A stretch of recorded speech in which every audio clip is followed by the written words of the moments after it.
men deserted him, and he stood alone in the center of a bean field. And he beat back 800 Philistines, and God gave him a great victory. The Philistines were the most fearsome warriors of their time and a constant enemy to Israel. Shammah stared down the well-armored Philistines. He had little more than a sword, and perhaps a shield. He was alone. His comrades had run away. For reasons we cannot know, he was inspired to plant his feet, tighten his grip, and allow the Lord to fight through him. The key part of the passage for me is the last phrase of the verse. The Lord brought about a great victory. The author was careful to note that the Lord had taken a small, principled stand and through his power brought a mighty victory. I must admit that it's been quite a difficult time for our GOP family, particularly those who call ourselves religious conservatives. I don't want to be misunderstood. I'm not calling our opponents the brutal Philistines of King David's era. However, our fights are in the battlefield of ideas. That said, it seems like we're getting our heads handed to us more often than not. Yeah. Defending life is the right thing to do. Defending marriage is the right thing to do. Defending the financial health of our children is the right thing to do. Defending our constitutional rights is the right thing to do. But while this fight gets lonely, and we seem to be facing overwhelming odds, for those of us who believe in the God of Abraham, Isaac, and Jacob, we must remember that while we would like to win, our job is to be faithful. We ought to stand our ground in whatever bean field we find ourselves in. We must battle in ways that reflect the grace of God, firm in principle, but merciful and gracious. We must treat others as we would be treated. We only need to be true to our calling. Shammah and many great figures in the Bible show us victory is God's department, and God is quite able. I'd like to just conclude by reading one passage from the book, The Faith. Because it is your faith, your support, your encouragement that has really driven me to where I am today. I'll start with a little story. As you all know, I seldom prepare my remarks, and about 30 seconds ago, I still didn't know what I was going to say, and this just came to me. So for those of you who are praying that I know what to say, thank you. Little story. I joined a church when I moved down to the Madison area and became U.S. attorney, and I was Christian in name, a nominal Christian, certainly not what one would call born again, but started an accountability group. Me and two of the elders of the church got together one morning a week to hold each other accountable, and of course I want to be a good moral man, and so I thought that would be a good thing for me, and of course, who doesn't think they can help somebody else become a good moral man? Especially all you wives out there. But we sat down one morning at our accountability group, and I had been receiving a little bit of encouragement to run for Attorney General. And I put a lot of thought into it and decided I wasn't going to do it. And when I shared with my accountability brethren that, what had been, people had been encouraging me to do, and that I thought about it, why I decided not to, they said, well, why not? And I said, well, it's cut pay, I'd have a campaign, I'd have to be away from family. I went through this whole litany of reasons why it wasn't such a good thing. I said, I just don't think that there's much in this for me. And one of my brethren turned to me and looked me in the eye, as serious as he could be, and said, since when's it about you? Ladies and gentlemen, that line changed my world, it changed my life. It helped me to become a stronger, born-again Christian. It was one of the things that led me down that path. It is certainly the sentence that caused me to decide to run for Attorney General. And it is the sentence which actually came out of the Purpose-Driven Life book by Rick Warren, which we were studying in the church at the time. It is the sentence that has really caused me to govern myself the way I have as Attorney General, as a Republican, as a man, as a father, as a husband. And it is something that I think really drives the leadership in our party right now. One of the things that I've considered the greatest privilege, in addition to being able to call all of you friends and brothers and sisters, is to be able to work with, I will leave people out, but work with Governor Walker, Lieutenant Governor Kleefisch, Chairman Courtney, Chairman Friedus, Paul Ryan, people who are not nominal Christians, people who are true Christians, and because of my relationship with them, I know that very, very well.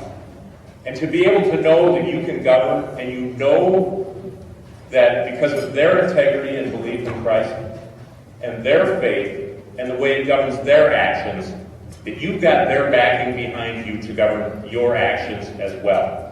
That you've got support in the faith-based community. We read throughout the Bible that we will be persecuted for our beliefs and our actions. I know that to be true. I've felt persecution by press, by Democrats, certainly by members within our own party when they don't agree with the positions or stances I have taken. But I've always governed myself, or attempted to govern myself, with integrity.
I thought it was fitting that in an election year that we have our second highest elected official in the state speak to us.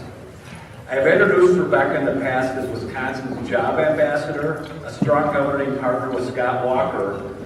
But this morning, I want to introduce Rebecca as a woman of incredible grace, a wonderful mom, wonderful wife, and a wonderful woman of God. I'm proud to introduce to you our Lieutenant Governor, Rebecca Kleefisch.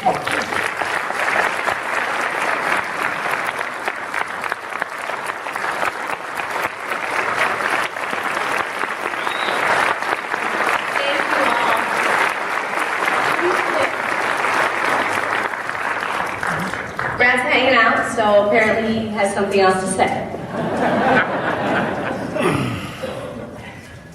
As you all know, I was in Ohio yesterday at my daughter's graduation at Cedarville University, and I never had the formal opportunity to just present Rebecca with the gavel, which she forgot yesterday. So we're going to reenact it. I'm just so proud to give our wonderful convention chairman her gavel and her gavel. So thank you.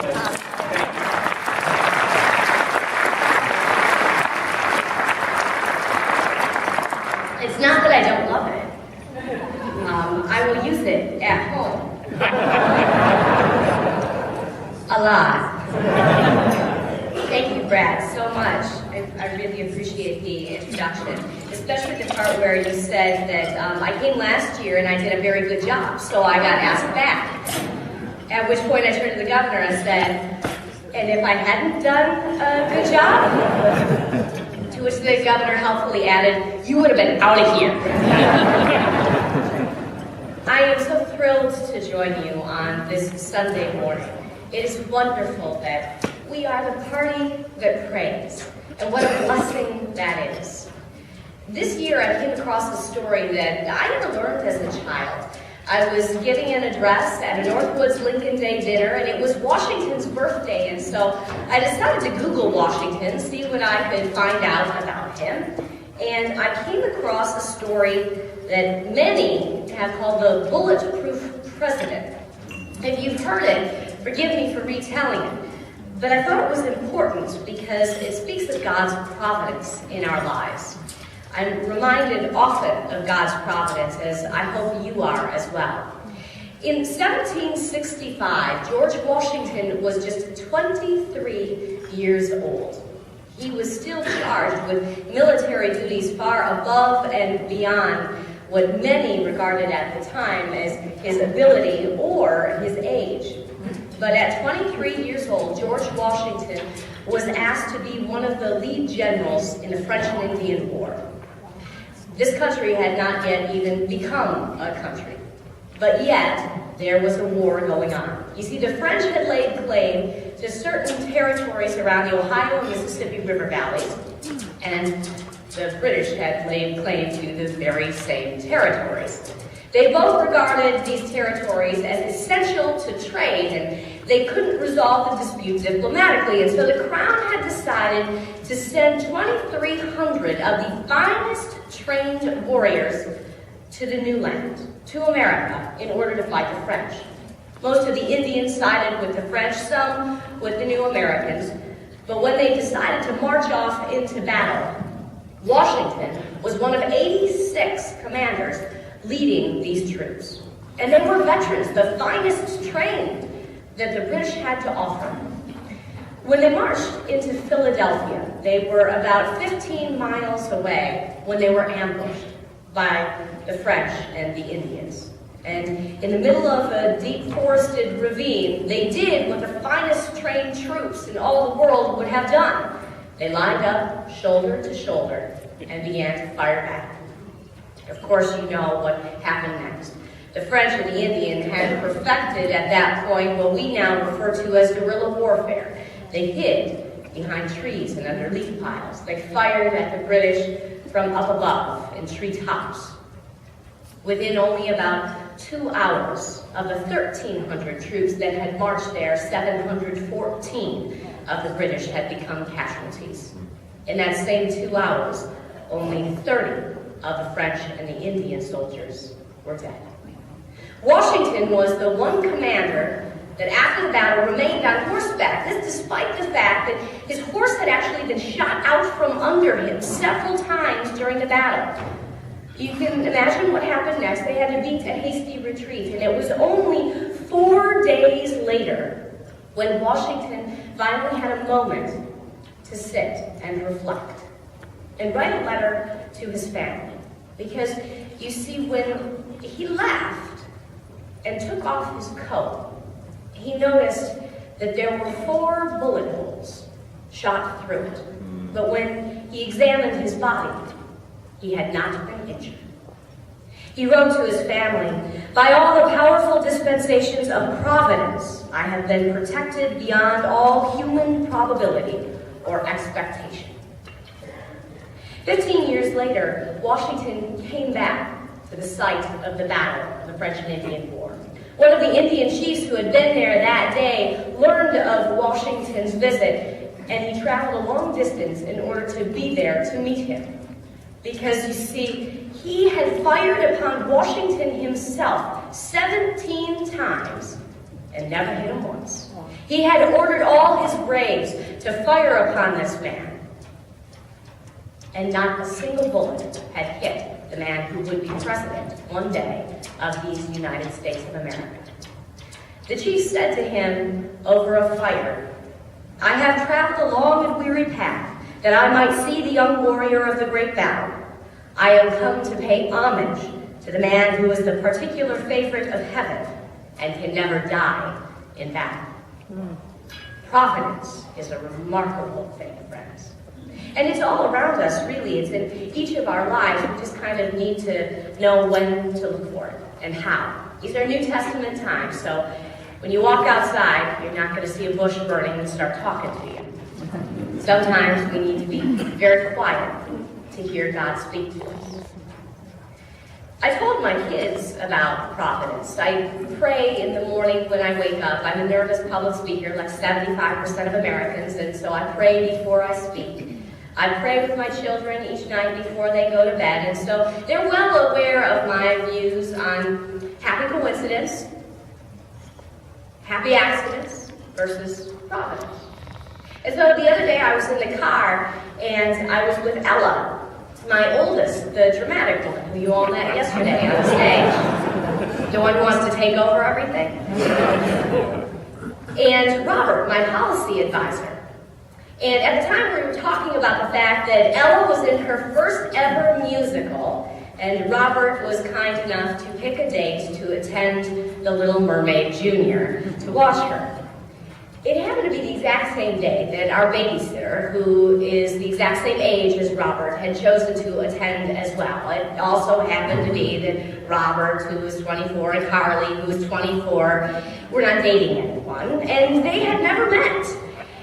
And I told Ella, when she remarked to Robert, that you and Carly picked the same day, it'll be really, really great, and you guys can sit together, and maybe you should ask her out. I looked at Robert, guilty, though I was not, and I said, "I'm sorry, I don't know what she's saying, this is coincidence." To which Ella said, "Mom, you don't believe in coincidence." And the providence of the Lord spoke to me and said, "You need to know when to shut up."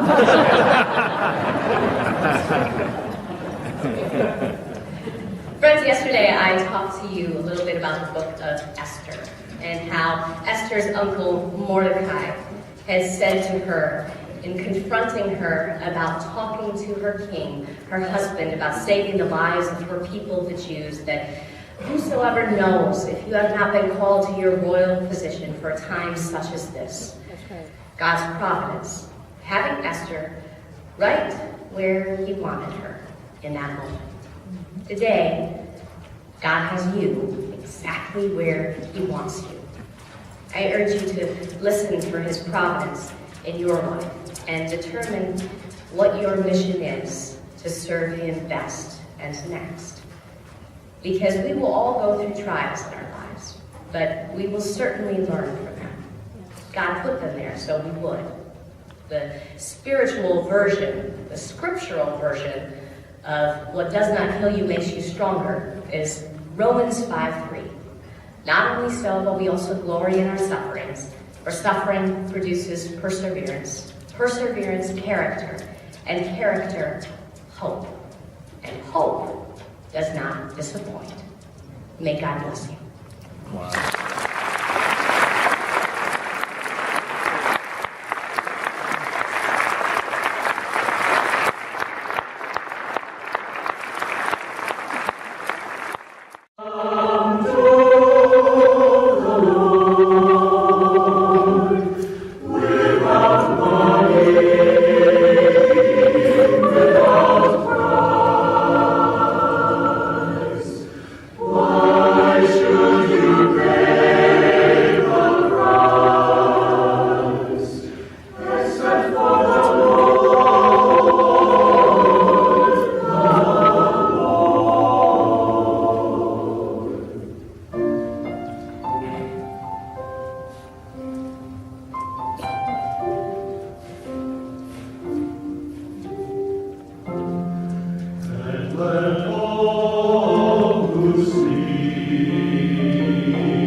Let them come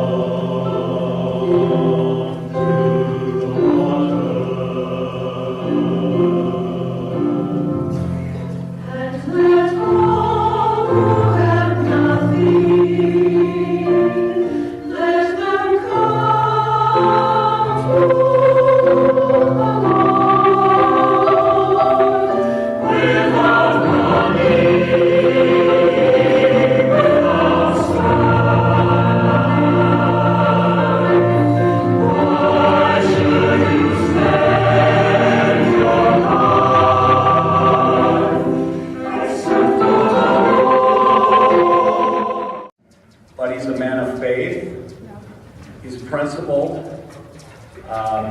a good friend, good husband, a great dad.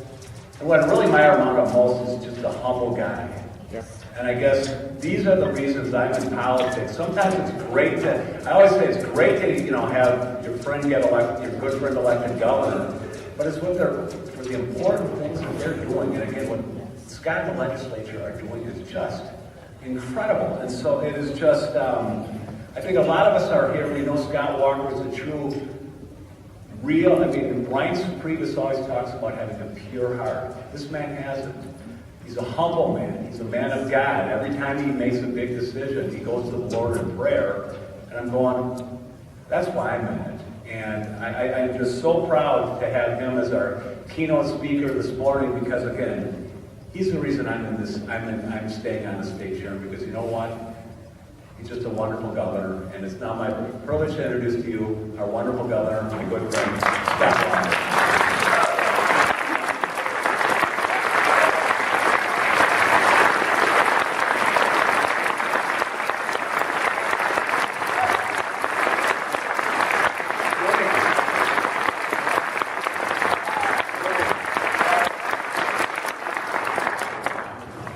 Wow, what a great morning already. There's been multiple blessings with the music, with the prayer, with the testimonials already from Rebecca and JB, and it's really been an honor to be here. But I want to begin by thanking Brad, not so much for the introduction, although I appreciate that, but Brad, as he alluded to, Brad and I have known each other for 24 years. Brad was... He mentioned heart. I got to tell you, Brad epitomizes a servant's heart. 24 years ago, Brad and Barb were helping out with the state assembly campaign here in this area, and Brad had seen me on a local TV show talking about life and the importance of the sanctity of life, and reached out to me to help out with that particular campaign at the time. And I knew then, Brad's he does a great job here at the podium. He does a great job on TV and out recruiting people and helping candidates and that. But Brad really got a servant's heart. And I knew it then, and I've seen it all the way through. And Brad and I would work together in the party. We were the chair and vice chair of the congressional district for many years and worked on campaigns and served for a while as chair and then left for a while, really at a crucial time with his roles, much like JB talked about, really needed not just a dad, but a coach and a lot of other responsibilities. And then when Ryan stepped up to be our national chairman, I knew that the person to call to ask to help again would be Brad. Because throughout all this, and many of you who've been at this prayer breakfast over the years, that Brad's really the impetus for making this happen. And it's not because sometimes it's politics themselves. People put things like that together because they want to use it as a platform by which to make themselves known or get the word out or to build a case for the next office or next position. That's not at all what Brad Courtney is about. He does focus on this breakfast. He does the focus as the chair, truly with the servant's heart. And it's been my honor for almost a quarter of a century to call Brad, Barb, Courtney, for Tonette and I to call them our friends. And I appreciate the fact that he goes at that with a servant's heart as well. He's exactly right. They went back and talked about it. Barb said to Brad, really their prayers that they felt like they were called for a time such as this. So it's one of those Esther moments as well. And I just appreciate it. So let's give Brad Courtney a hand.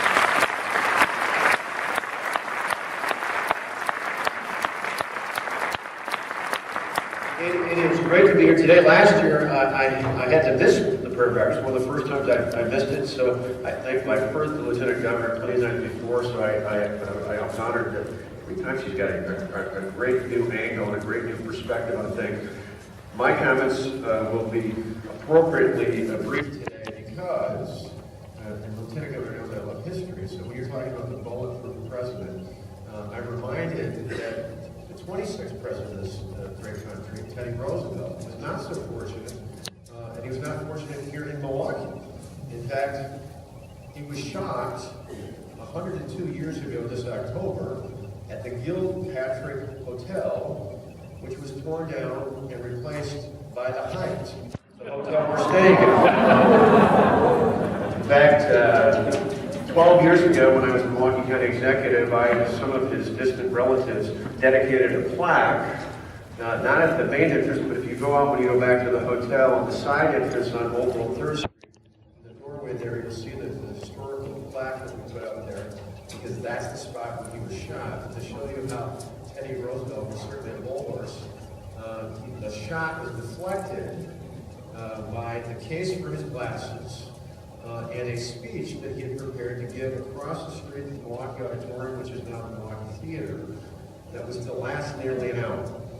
And so he had a speech that was that long, and the speech and the case of his glasses deflected the bullet. He still went in, and get this, he still went over and delivered the speech for almost an hour until the blood got so thick that they made him go off the stage and took him to the doctor. I don't have the speech in my pocket, or I don't have glasses, so I'm going to keep my comments brief, because I don't plan on getting shot. There's some in Madison who might like to see me moving on that target a little bit, but I appreciate that here today. And you're right about just one other side, too. Dee Petri, Tom Petri's wife, is a wonderful trustee on the home of our first and arguably our greatest president. And I laughed at many great stories. He told that one that's a great connection with Providence.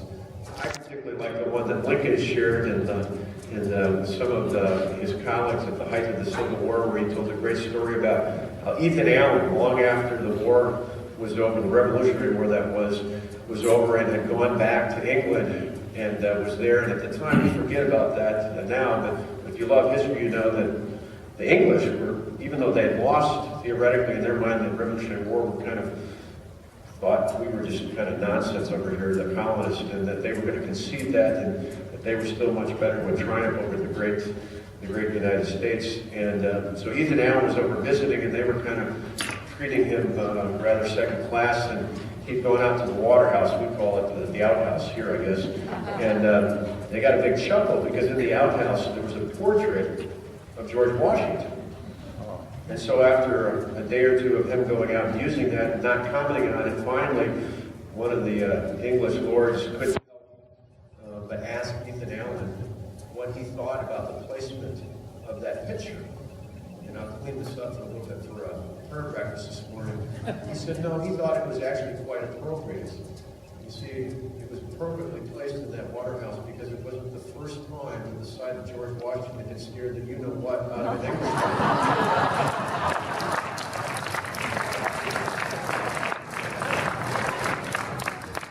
I was not prepared either, but I could resist when I thought that about General Washington and President Washington. But today, one other quick thing, just as a reminder, as I was thinking about why I was gone last year from the prayer practice. We had one of the reserve units, actually had a deployment ceremony that morning at Milwaukee High School. And so, in deference to our great Lieutenant Governor, arguably the best Lieutenant Governor in the country, by the way.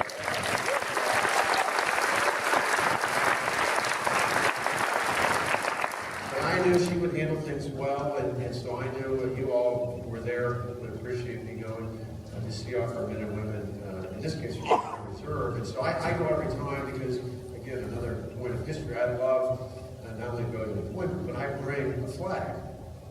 Not the Stars and Stripes, I bring a flag to the state of Wisconsin because back in 1863, in the height of the Civil War, that's when this flag was first created. It was when the soldiers fighting, the more than 91,000 soldiers that were fighting from this great state on behalf of the Union, asked for a flag from their home states to remind them of those family and loved ones that were there. So I brought that, as I do to other deployment ceremonies, to remind them of the courage of their ancestors and of the support and love and prayers from people, not only in their family and their circle of friends, but from all of us here in the state of Wisconsin. Every time a group from the Guard or the National or the Reserve or the National Guard is deployed.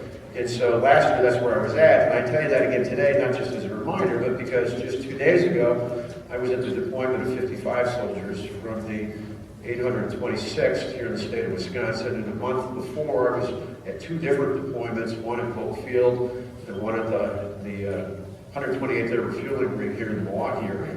And I tell you that because if you don't remember anything else about what I say today, remember that there are men and women still deployed overseas today in places like Afghanistan and around the world. And if you don't remember anything else, remember not to forget to pray for them and for their families. Because more than anything, that's...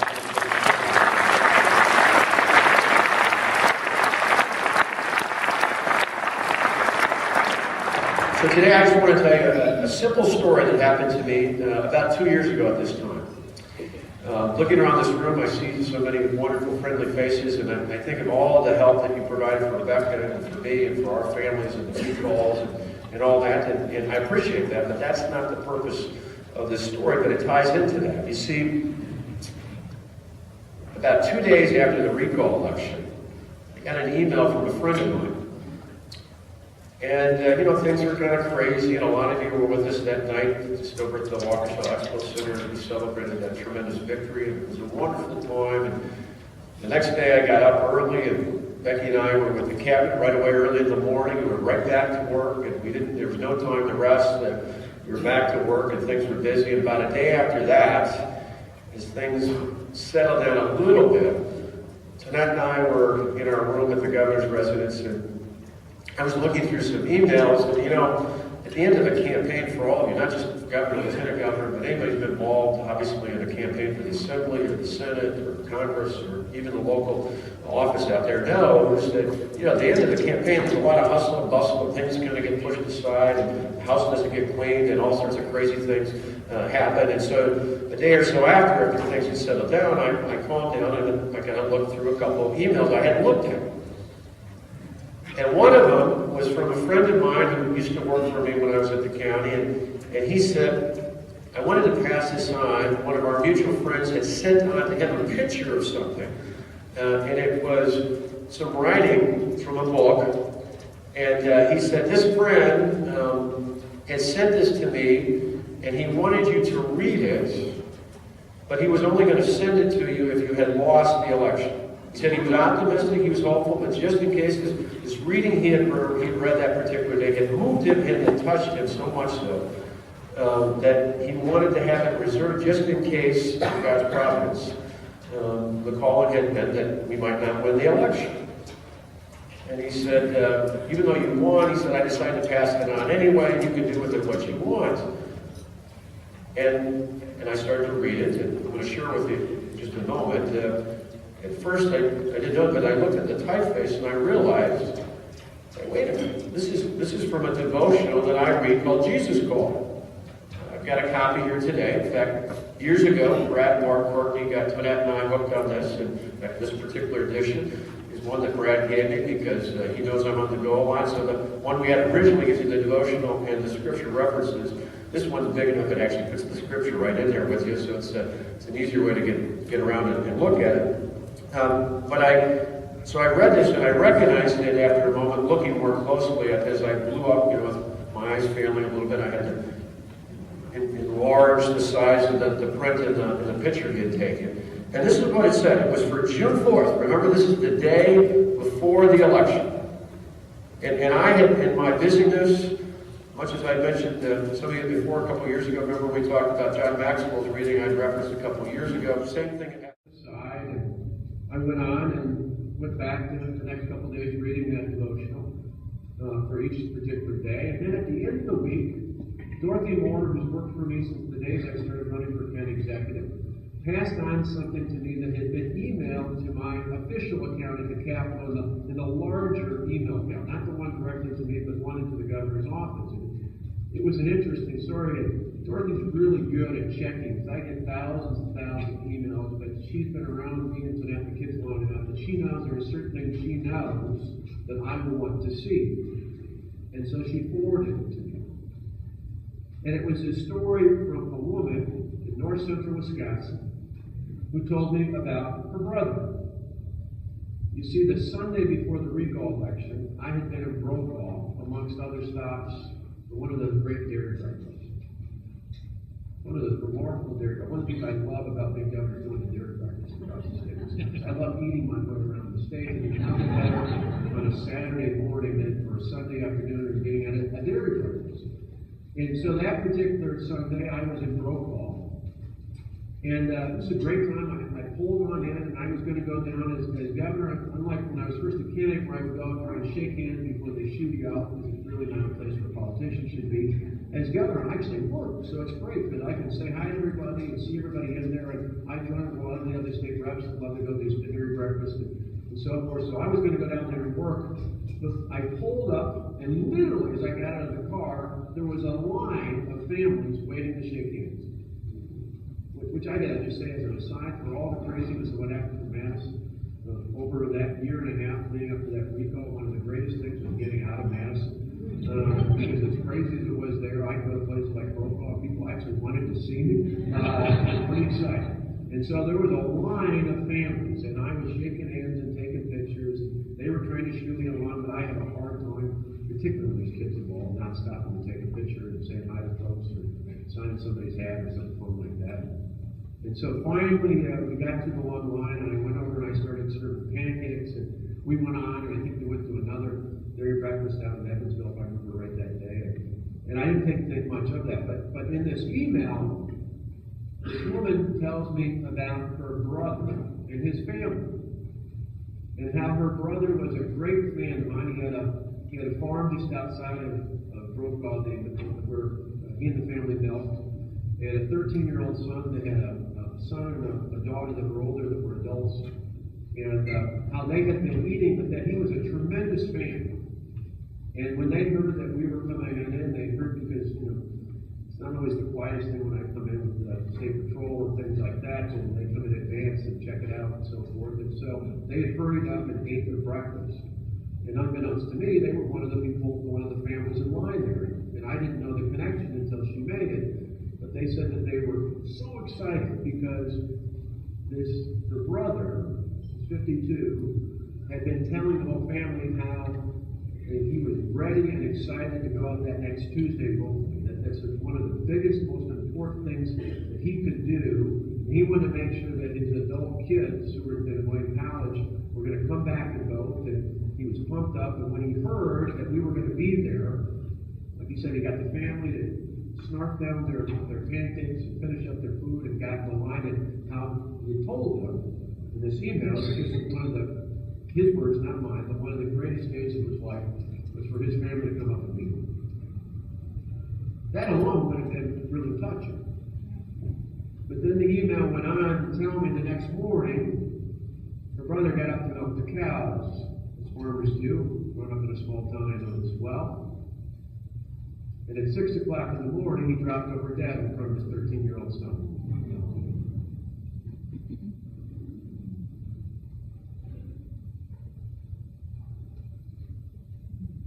And then the email goes on to tell me how his wife and his 2 other children, as much as they were in grief, knew how important it was. And how even in their grief, that next day, they showed up to vote. Now, it would have been easy for them to be grieving and to set that aside, but they didn't. So Pat's wife and his 2 adult children and all the rest of his family members voted on June 5th. But see, that wasn't the rest of the story. Pat's sister in this email asked me if I could send a note to his wife. Well, I asked Dorothy to call his sister and say I didn't want to send a note, I wanted to phone them. And so that weekend, I called over to the house. Pat's wife was out on the farm trying to figure out what the heck to do, because Pat and her son were the ones that typically milked the cows and took care of the farm. And so it took a little while. The older daughter was the one who answered the phone. And I said, I'll wait if you want to go find your mother out in the barn. So I waited a little while until they tracked her down. And I shared the email from her sister-in-law. We talked for a little while. She told me when it had happened. It had happened on Monday the 4th, the day before the recall election. I'll tell you exactly where I was sitting. I was sitting in the reading room off of our bedroom in the residence. And it was that problem that she talked about.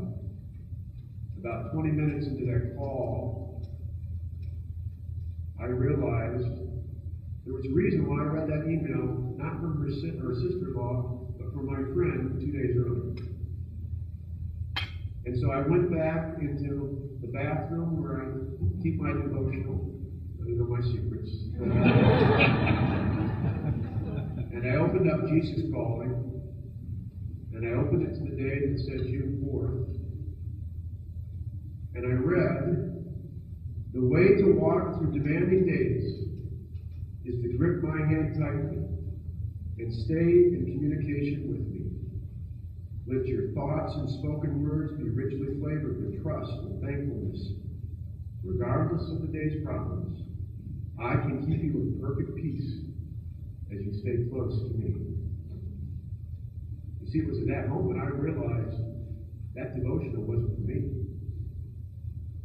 That devotional, the reason I read that email 2 days after the recall election was over, the reason why God told me to go back and look at a devotional I should have read that Monday on my own wasn't for me.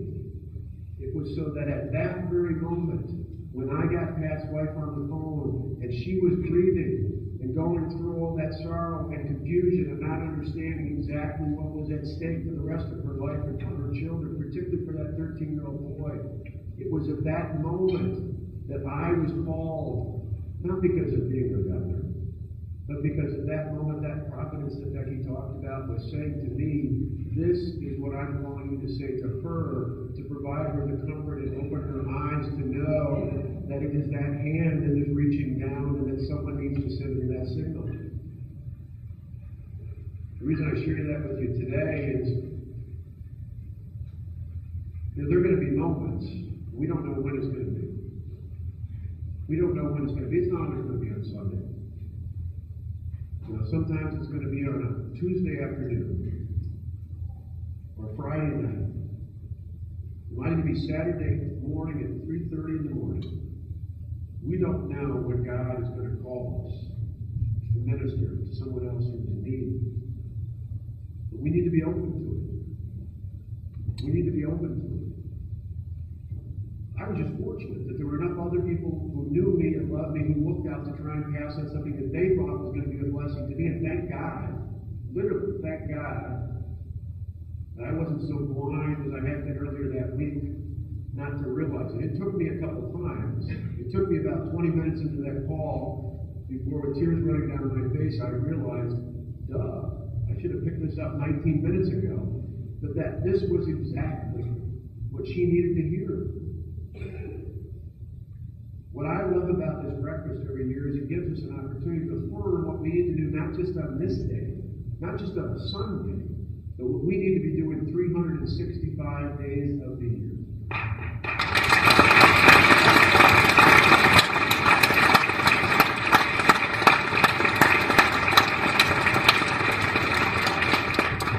So I say to you here today, not as a governor, not as an office holder, but just as a fellow believer, that my hope, my prayer for you, and for myself, and for my family, is that we might be open to whatever ways God has called us, and whatever paths we might be headed. And for those of you who are here not just as believers, for those of you who might have been here saying, you know what, I'm kind of curious as to why those people get up on Sunday mornings and after all those hospitality suites and everything else out there, what exactly is going on there? I hope you see that, as glorious as those days are, as you saw yesterday, when Becky and I and our families come out and, moments where there's flags and balloons and wonderful things like that. That's great. That's exciting. Those are the highs of life in politics in particular. But that's not the only part of this.